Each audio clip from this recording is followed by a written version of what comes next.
بسم اللہ الرحمن الرحیم۔ السلام علیکم ورحمۃ اللہ وبرکاتہ۔ دوبارہ پھر التجا ہے کہ آپ اس چینل کو سبسکرائب بھی کر لیں اور بیل آئیکن کو دبا بھی دیں تاکہ ہر ویڈیو آپ کے پاس پہنچ سکے۔ ترجمہ قرآن مجید کو آگے بڑھاتے ہوئے آج ہم آیت نمبر 111 سے 123 تک کا ترجمہ پڑھیں گے۔ یوں تو یہود اور نصارہ ایک دوسرے کے دشمن تھے، مگر مسلمانوں کے مقابلے میں آ کر دونوں اکٹھے ہو گئے۔ یہ کہتے ہیں کہ جنت میں یہود و نصارہ کے علاوہ کوئی نہیں جائے گا۔ یہ صرف ان کی آرزوئیں ہیں۔ اے نبی صلی اللہ علیہ وآلہ وسلم، ان سے کہو کہ اگر تم سچے ہو تو کوئی دلیل پیش کرو، یعنی کیا تمہاری تورات میں اس بات کی دلیل ہے کہ صرف یہود و نصارہ ہی جنت میں جائیں گے؟ آیت نمبر 112۔ سنو، جو کوئی بھی اپنے آپ کو خلوص کے ساتھ اللہ تعالیٰ کے سامنے جھکا دے، بے شک اسے اس کا رب پورا بدلہ دے گا، اور اس پر نہ کوئی خوف ہوگا اور نہ غم اور نہ اداسی ہوگی۔ آیت نمبر 113۔ یہود کہتے ہیں کہ نصرانی حق پر نہیں ہیں، ان کی کوئی حیثیت نہیں ہے، اور نصرانی کہتے ہیں کہ یہود حق پر نہیں، ان کی کوئی حیثیت نہیں ہے، حالانکہ دونوں ایک ہی کتاب یعنی تورات کو پڑھتے ہیں۔ اسی طرح کہا تھا ان لوگوں نے جن کے پاس کوئی کتاب نہیں تھی، جن کے پاس کوئی علم نہیں تھا۔ یہاں اشارہ مشرکین مکہ کی طرف ہے، کیونکہ وہ اہل کتاب بھی نہیں تھے اور ان کے پاس کوئی اس قسم کی دنیاوی تعلیم بھی نہیں تھی۔ قیامت کے دن اللہ تعالیٰ فیصلہ کر دے گا ان باتوں کا جن پر وہ اختلاف کر رہے تھے۔ آیت نمبر 114۔ یہاں پھر مشرکین مکہ کی طرف اشارہ ہے کہ اس شخص سے بڑھ کر ظالم کون ہوگا جو اللہ تعالیٰ کی مسجدوں سے اللہ تعالیٰ کا ذکر کرنے والوں کو روکے اور ان کی بربادی کی کوشش کرے اور تخریب کاری کا عمل کرے۔ کیونکہ مشرکین مکہ نے مسلمانوں کو حرم سے محروم کر دیا تھا، اب مکہ جانے کی ان کو اجازت نہیں تھی۔ یہ 7 برس بڑے شاق گزرے ہیں حضرت محمد صلی اللہ علیہ وآلہ وسلم اور مسلمانوں پر۔ یہ چاہتے تھے کہ اسے لوگوں کو خوف کھاتے ہوئے ہی اس میں داخل ہونا چاہیے۔ ان کے لیے دنیا میں بھی رسوائی ہے اور آخرت میں بھی بڑا عذاب ہے۔ آیت نمبر 115۔ اور مشرق اور مغرب کا مالک اللہ ہی ہے، تم جدھر بھی منہ کرو گے ادھر ہی اللہ موجود ہے۔ اللہ تعالیٰ کشادگی اور وسعت والا ہے، بڑے علم والا ہے۔ آیت نمبر 116۔ اور یہ کہتے ہیں کہ اللہ تعالیٰ کی اولاد ہے، جیسے مشرکین مکہ کہتے تھے کہ فرشتے اللہ تعالیٰ کی بیٹیاں ہیں۔ نہیں، وہ پاک ہے، آسمانوں اور زمین کی تمام مخلوق اس کی ملکیت میں ہے اور ہر ایک اس کا فرما بردار ہے۔ آیت نمبر 117۔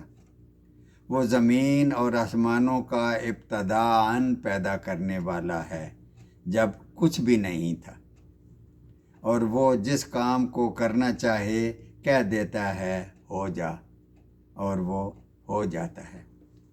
آیت نمبر 118۔ اب پھر مشرکین مکہ کی طرف اشارہ ہے کہ اسی طرح بے علم لوگوں نے بھی کہا کہ اللہ تعالیٰ خود ہم سے باتیں کیوں نہیں کرتا، یا ہمارے پاس کوئی نشانی کیوں نہیں آتی۔ مشرکین مکہ کا بڑی شدت کے ساتھ یہ مطالبہ تھا کہ کوئی معجزہ کیوں نہیں دکھاتے۔ کہتے ہو کہ حضرت موسیٰ اور حضرت عیسیٰ علیہ السلام نے معجزے دکھائے تھے، تو آپ کیوں نہیں دکھاتے؟ آپ دکھائیں، ہم ایمان لائیں گے۔ اسی طرح ایسی ہی بات ان کے اگلوں نے بھی کہی تھی۔ ان کے اور اگلوں کے دل یکساں ہو گئے۔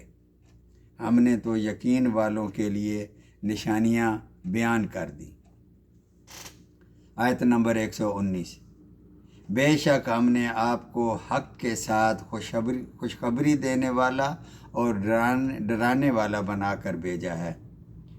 خوشخبری دینے والا یعنی جو ایمان لائیں گے آپ پر اور نیک عمل کریں گے ان کے لیے جنت کی خوشخبری ہے، اور جو کفر کریں گے ان کے لیے جہنم کی سے ڈرانے والی بات ہے۔ اور جہنمیوں کے بارے میں آپ سے کوئی باز پرس نہیں ہوگی۔ جیسے حضور صلی اللہ علیہ وآلہ وسلم نے مکہ میں خواہش کی تھی کہ اے اللہ دونوں عمر میں سے ایک عمر میری جھولی میں ڈال دے، اسی طرح مدینہ پاک میں بھی خواہش کی ہوگی کہ علماء یہود میں سے بھی کچھ اگر ایمان لے آئیں تو مسلمانوں کی طاقت بڑھ جائے گی۔ اللہ تعالیٰ فرماتے ہیں آیت نمبر 120، اور آپ سے یہود و نصارہ ہرگز راضی نہ ہوں گے جب تک کہ آپ ان کے مذہب کے تابع نہ ہو جائیں۔